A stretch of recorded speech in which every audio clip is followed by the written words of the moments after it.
G'day. Let's talk about the 3 golden rules of rules.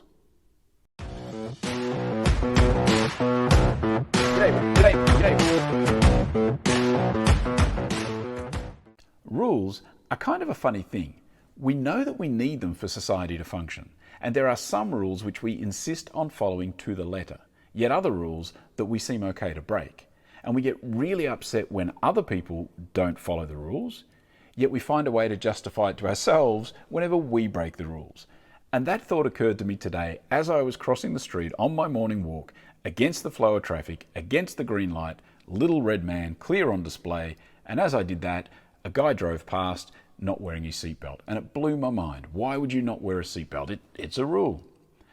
And the irony, of course, being that I was happy to break the pedestrian crossing rule, but I was infuriated that he was not following the seatbelt rule. And I realised there's 3 basic things you need to do to make sure that a rule is followed.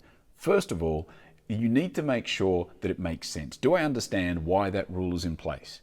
The second thing is it easy for me to follow? Is there a massive inconvenience for me to follow that rule? Third thing, do I understand the costs and implications of not following the rule, and are they significant?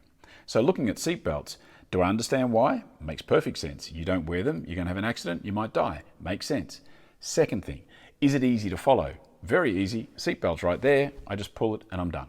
Third thing, do I understand the costs? Well, there's 2 costs in this case, or maybe even 3. There's the financial cost of getting fined, and then you might lose demerit points depending on where you're at. And then the third thing is, and the bigger cost, is your life or serious injury. If you have an accident, you're not wearing a seatbelt, you might die or severely maim yourself. So to me, on balance, that makes perfect sense. Whereas on balance, the pedestrian thing, the biggest issue for me, I guess, is the cost and convenience. Is it a major inconvenience? No, but I just have to wait a bit longer. And what's the cost? Well, if there's nobody around, I'm not going to get a fine for crossing at that point. And the cost to my life or injury is also nominal, if at all, because I can clearly see the road, the traffic both ways. I'm not going to get hit. And so in that sense, I was happy to not follow the rule of pedestrian crossings, but I will never break the rule of wearing a seatbelt. So understand those 3 things if you are trying to implement rules.